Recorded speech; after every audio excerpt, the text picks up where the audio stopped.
Hello मित्रों, नमस्कार। मैं रवि आपका फिर से स्वागत करता हूं हम अपने यूट्यूब चैनल इंडियन गुरु 299 में। आज हम यहां जानेंगे Lok Sabha, house of the people, Lok Sabha की संपूर्ण जानकारी बिल्कुल अच्छे ढंग से। यहां एक बार लोकसभा पढ़ लेने के बाद से आपको लोकसभा से कोई भी क्वेश्चन, कितना भी सीधा या टेढ़ा है क्वेश्चन, आप लोग को उसको हल करने में, उसको सही करने में कठिनाई नहीं होगी। तो चलिए हम देखते हैं लोकसभा को बिल्कुल अच्छे ढंग से। और देखिए लोकसभा को हम कैसे कवर करने वाले हैं। सबसे पहले उसके जानेंगे लोकसभा की नाम क्या है, सदस्यों की संरचना क्या है, उसके बाद से योग्यता क्या है, कार्यकाल क्या है, और आपका क्या है, लोकसभा अध्यक्ष को हम अनुच्छेद वाइज पूरा कवर करेंगे। यानी लोकसभा को अध्यक्ष को पूरे अच्छे ढंग से हम देखेंगे, क्योंकि लोकसभा से देखा जाए तो सबसे अधिक क्वेश्चन जो आता है लोकसभा के अध्यक्ष से क्वेश्चन आता है। उसके बाद से लोकसभा में क्या विशेषता है, यानी लोकसभा की क्या विशेषता है, क्या उसका कोई अपना अधिकार है, यानी लोकसभा ही क्यों भारत में सबसे अधिक महत्वपूर्ण सदन मानी जाती है। तो चलिए उसको हम देखते हैं। सबसे पहला है आपका नाम। क्या है? नाम। तो देखिएगा नाम, यानी लोकसभा के किस किस नामों से हम जानते हैं। तो सबसे पहला है, लोकसभा को हम निम्न सदन कहते हैं। क्या कहते हैं जी? निम्न सदन, यानी लोअर हाउस कहते हैं। क्या कहते हैं? Lower house. राज्यसभा को उच्च सदन कहते हैं। इसको जनता का सदन कहते हैं, जनता का सदन। और जनता का सदन इसलिए कहते हैं क्योंकि ये इसमें जो भी प्रतिनिधि जाते हैं जनता के द्वारा चुनकर जाते हैं। इसके बाद से इसको लोकप्रिय सदन कहते हैं। क्या कहते हैं? लोकप्रिय सदन कहते हैं। निम्न सदन, जनता का सदन, लोकप्रिय सदन, इसका नाम है। किसका? तो ये आपका हो गया नाम। अब हम चलिए आगे देखते हैं। इसके बाद से सदस्यों की संरचना के बारे में देखेंगे। क्या देखेंगे जी? सदस्यों की संरचना देखेंगे। सदस्यों की संरचना, तो सदस्यों की संरचना यानी देखेंगे लोकसभा में अधिकतम सीट कितनी है। तो अधिकतम जो सीट है, अधिकतम सीट कितना है जी? 552। और 552 में देखेंगे तो 550 जो आता है, कहाँ से आता है जी? राज्य और यूनियन टेरिटरी यानी यूटी से आते हैं। और दो हमारे एंग्लो इंडियन यानी आंग्ल भारतीय, एंग्लो इंडियन। अब देखिएगा यहां तो हो गया। उसके बाद से देखिएगा ये 550 में जो आपका आता है 530 राज्य से, और 20 हमारा कहाँ आता है जी? यूटी से। और उसके बाद से फिर दो यही एंग्लो इंडियन हो गया। ये अधिकतम है। लेकिन वर्तमान में देखिएगा, वर्तमान जो आता है आपका 530 राज्य से तो आ जाते हैं, लेकिन 20 जो आपको 20 नहीं बल्कि यहाँ 13 कहाँ आते हैं जी? यूनियन टेरिटरी से आते हैं। और दो एंग्लो इंडियन होते हैं। और ये मिलकर 543 पे सीट पे क्या होता है जी? चुनाव यहाँ पे होता है। 543 सीट पे क्या होता है जी? 543 सीट पे। और दो एंग्लो इंडियन का क्या किया जाता है कि राष्ट्रपति द्वारा नियुक्त किया जाता है। जब मंत्रिपरिषद कहती है कि 543 सीटों में कोई भी ऐसा व्यक्ति आंग्ल भारतीय नहीं है, तो मंत्रिपरिषद के कहने पर राष्ट्रपति दो आंग्ल भारतीय का मनोनयन करते हैं, यानी नॉमिनेटेड करते हैं, उनको चयन करते हैं। तो चलिए अब देखते हैं, हम आगे देखेंगे इसमें क्या। देखिए और देख लीजिए तो हम यहाँ से एंग्लो इंडियन, दो एंग्लो इंडियन जो आते हैं ये आपके अनुच्छेद 331 में है। किसमें है जी? अनुच्छेद 331 में लिखा गया है हमारे संविधान में कि लोकसभा में दो एंग्लो इंडियन का चयन किया जाएगा, यानी नियुक्ति की जाएगी। और एंग्लो इंडियन किसे कहते हैं? जिसके दादा या परदादा या पिता क्या रहे हो? अंग्रेज रहे हो, लेकिन माता क्या रही हो? भारतीय रही हो, इंडियन रही हो। तो ऐसे संतान जो जन्मे हुए हैं उनको आंग्ल भारतीय कहा जाता है।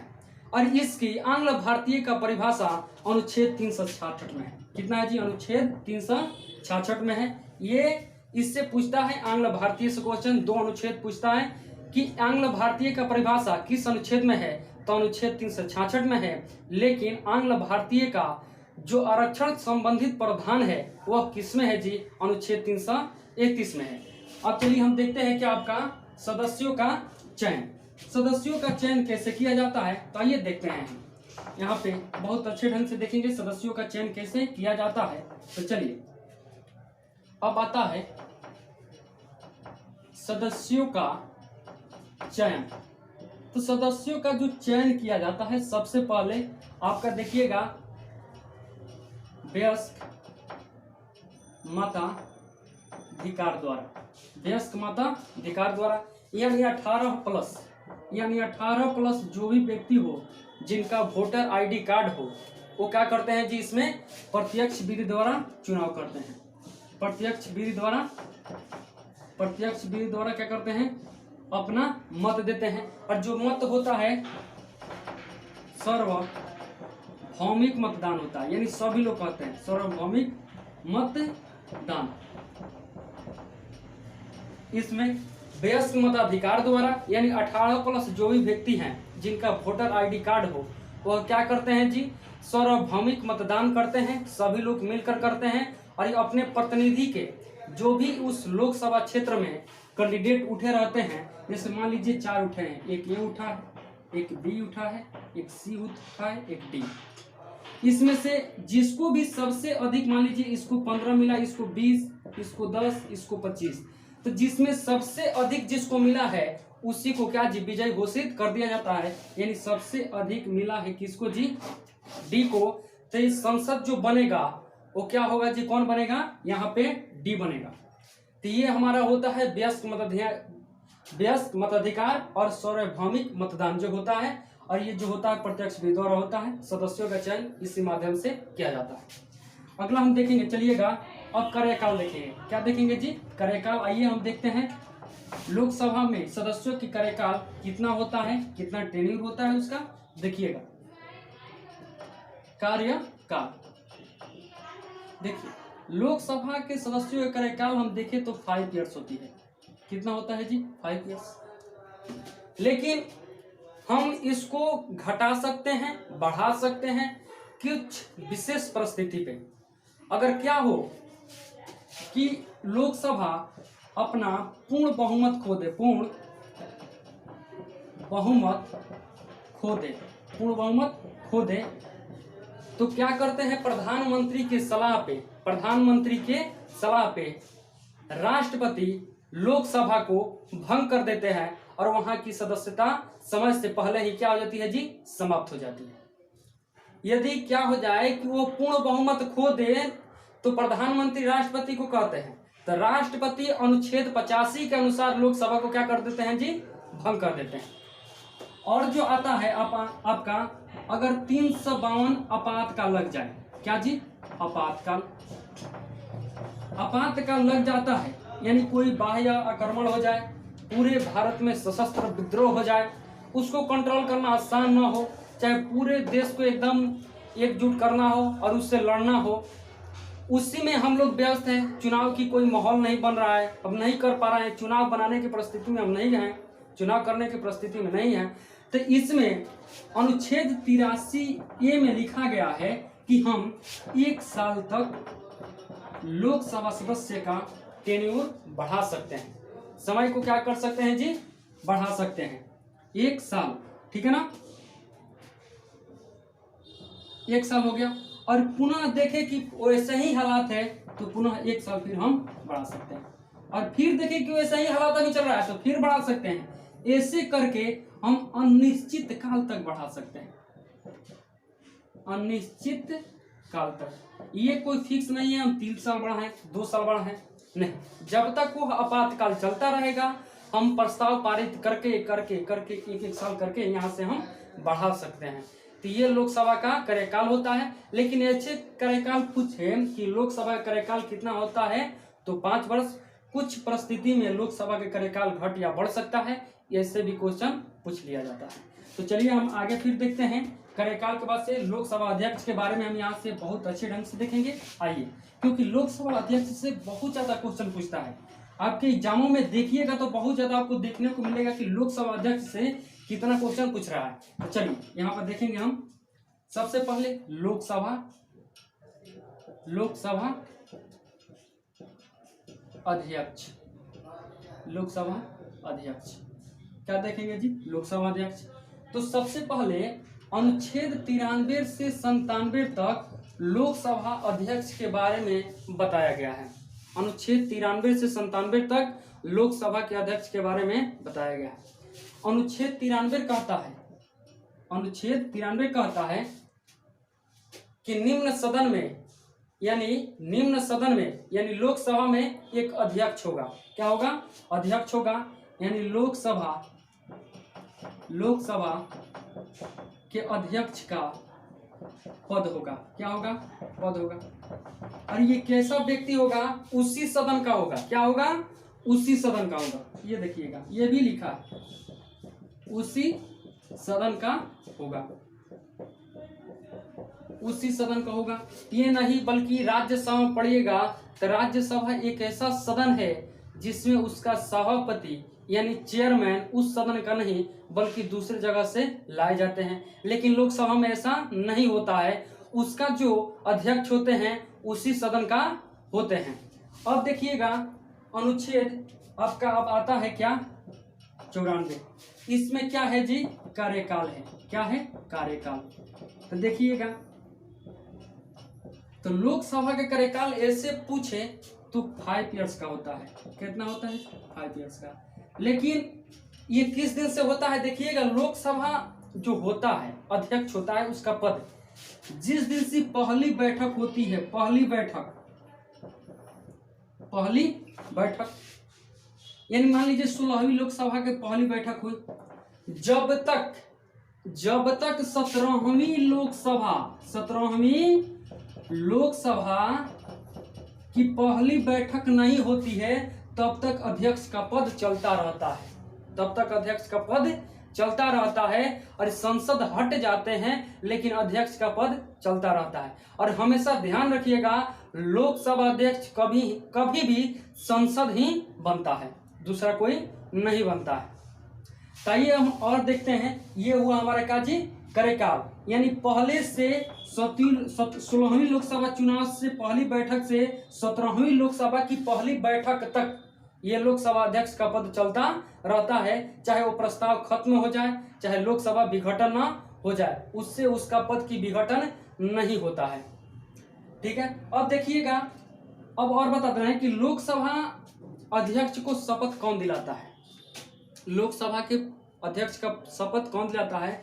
तो देखिएगा लोकसभा के अध्यक्ष का शपथ कोई नहीं दिलाता है, याद रखिएगा, ये पूछ लिया जाता है, कोई नहीं दिलाता, कोई नहीं दिलाता है।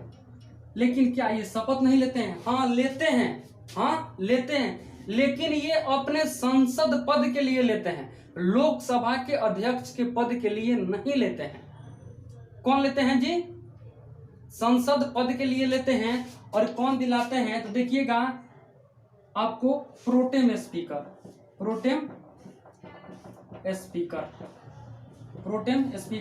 जब इसमें से 543 प्लस 2 इसमें सदस्य चले जाते हैं तो राष्ट्रपति क्या करते हैं, एक व्यक्ति को प्रोटेम स्पीकर बनाते हैं। और प्रोटेम स्पीकर उसको बनाया जाता है जिसको संसद के क्षेत्र में बहुत बड़ा क्या होता है जी, उसको अनुभव होता है, यानी वो 2 बार 4 बार 5 बार जीत कर आया हुआ है, यानी संसद भवन में उसको प्रोटेम स्पीकर बनाया जाता है। और वह व्यक्ति क्या करता है कि उसको प्रोटेम स्पीकर को राष्ट्रपति क्या करते हैं जी, शपथ दिलवाते हैं। और इस सभी संसद के सदस्यों को शपथ कौन दिलाते हैं जी, प्रोटेम स्पीकर दिलाते हैं, प्रोटेम स्पीकर को राष्ट्रपति और इस सभी संसद को प्रोटेम स्पीकर। तो इसीलिए याद रखिएगा लोकसभा अध्यक्ष की पद के लिए शपथ नहीं दिलाया जाता है। यह हमारा हुआ अनुच्छेद, हम 94 देख लिए और कुछ आप लोग को एक्स्ट्रा हम बताएं वहां पे। अब देखिएगा अनुच्छेद 95 सब देखेंगे हम, आइए देखते हैं अनुच्छेद 95 में क्या है, हम देखेंगे यहाँ बहुत अच्छे ढंग से। अनुच्छेद 95 क्या कहता है जी, अनुपस्थिति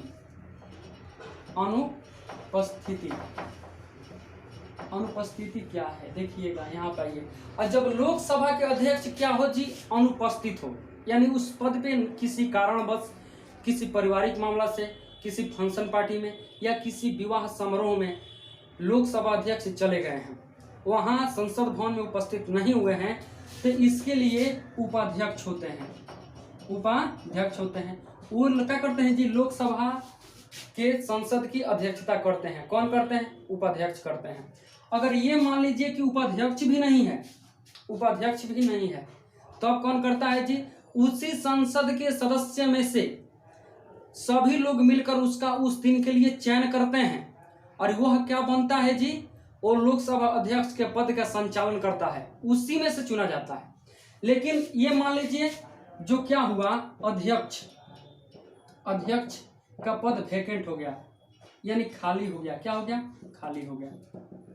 खाली हो गया, अध्यक्ष का पद खाली हो गया।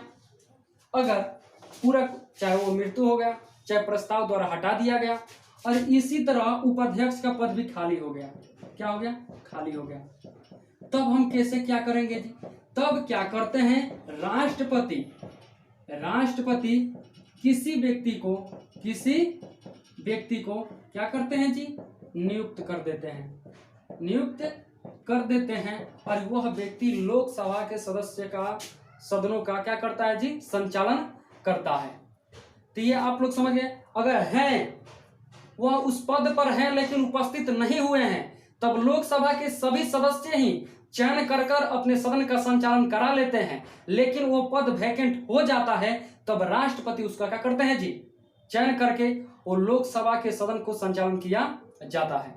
अब हो गया, इसकी अनुपस्थिति में इस तरह से प्रक्रिया चलती है। अब आइए हम देखेंगे अनुच्छेद 96। आइए हम देखते हैं अनुच्छेद 96। तो अनुच्छेद 96 में क्या है, तो देखिएगा, लोकसभा के अध्यक्ष के प्रति अविश्वास प्रस्ताव, यानी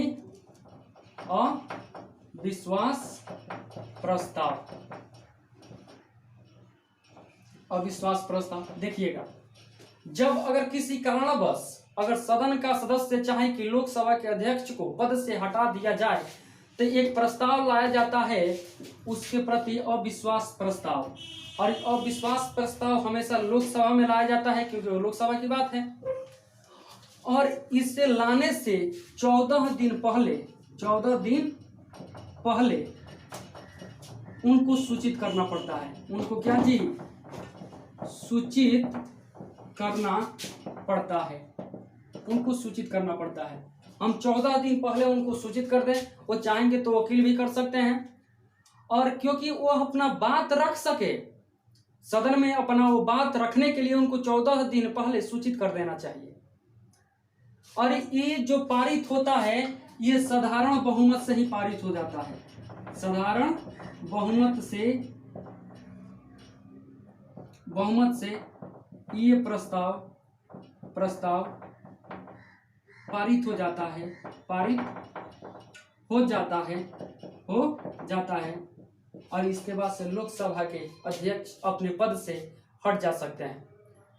और देखिएगा, अब देखिएगा, लोकसभा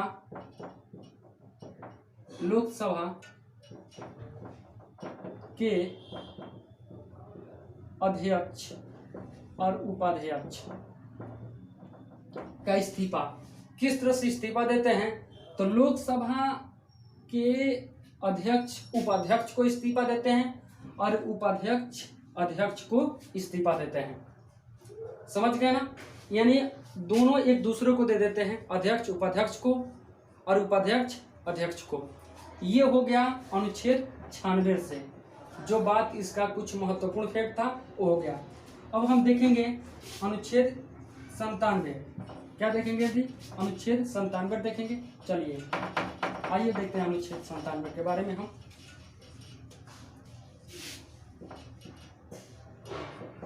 अनुच्छेद 97 में क्या है जी? वेतन और भत्ते। क्या है? वेतन और भत्ते। तो इसमें देखिएगा, इसमें लोकसभा के अध्यक्ष का ही नहीं बल्कि राज्यसभा के सभापति का वेतन की भी चर्चा की गई है। यानी जितना लोकसभा के अध्यक्ष का वेतन मिलता है, अध्यक्ष का वेतन, उतना ही राज्यसभा राज्यसभा के सभापति को मिलता है। सभापति यानी उपराष्ट्रपति को उपराष्ट्रपति के पद के लिए वेतन नहीं दिया जाता है, बल्कि राज्यसभा के सभापति के रूप में कार्य करने के लिए वेतन दिया जाता है। और करीब ये 4 लाख रुपया मिलता है। कितना जी? 4 लाख। तो ये है। और देखिएगा ये भी संचित निधि से दिया जाता है। किससे दिया जाता है जी? संचित निधि से। और कोई भी कैसा भी आपदा आने पर इनके वेतन में कोई कटौती नहीं होता है। इनका जो वेतन दिया जाता है किससे दिया जाता है जी? संचित निधि से दिया जाता है। ये वेतन हो गया। इस तरह से करके हम लोकसभा के अध्यक्ष को पूरी अच्छी तरह से जाने। ये जानिए कि लोकसभा के अध्यक्ष से इससे बाहर कोई क्वेश्चन नहीं आएगा। अब चलिए अब देखते हैं हम लोकसभा में विशेष क्या है, कुछ विशेषता हम देखेंगे। आइए देखते हैं हम।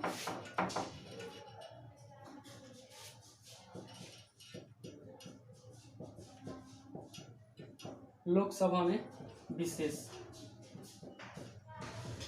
लोकसभा में विशेष क्या है? धन विधेयक हमेशा लोकसभा में ही पेश होता है। लोकसभा में ही पेश होता है। ये नहीं कि राज्यसभा में नहीं जाता है, बल्कि सबसे पहले लोकसभा में पेश होता है, उसके बाद से राज्यसभा में भेज दिया जाता है। और 14 दिन के अंदर वो स्वीकृति अगर दे देता है राज्यसभा तो पारित मान लिया जाता है। अगर 14 दिन के अंदर वो स्वीकृति नहीं देता है तो अपने आप पारित मान लिया जाता है। अब देखिएगा अनुच्छेद 110 में धन विधेयक कोई भी विधेयक धन विधेयक है या नहीं, इसका निर्णय लोकसभा अध्यक्ष करता है। कौन करता है जी? लोकसभा अध्यक्ष करता है। अगर अनुच्छेद 108 से संयुक्त अधिवेशन बुलाई जाती है, तो इसकी अध्यक्षता भी लोकसभा का अध्यक्ष ही करता है। अनुच्छेद 108 से संयुक्त अधिवेशन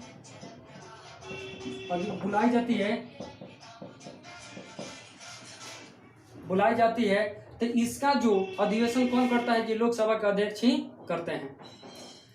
इसके बाद से कोई भी जो मत होता है, निर्णायक मत भी लोकसभा के अध्यक्ष ही देते हैं। या जी मान लीजिए कि कोई बिल आ गया, कोई प्रस्ताव आ गया, उसमें 50-50 का आंकड़ा हो गया, 50% इधर हो गया और 50% इधर हो गया। अब इस बिल को पास करना है तो लोकसभा के अध्यक्ष को बोला जाए कि अपना मत दीजिए, निर्णायक मत दीजिए। अगर लोकसभा इधर दे दें तो ये इस तरफ का बिल पारित हो जाएगा।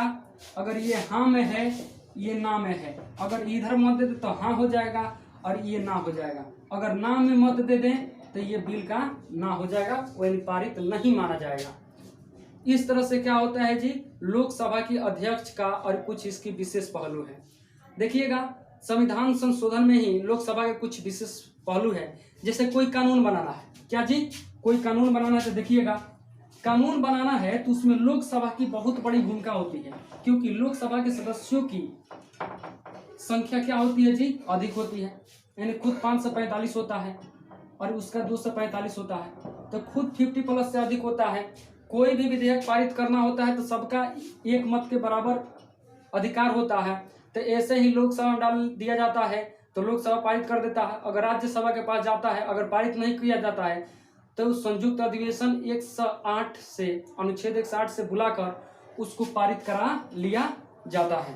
तो इसमें क्या होता है जी? लोकसभा की कोई भी कानून बनाने में उसकी बहुत बड़ी भूमिका होती है। वो चाहेगी तो हमेशा अपने बल पे, अपने ही दम पे बना लेती है।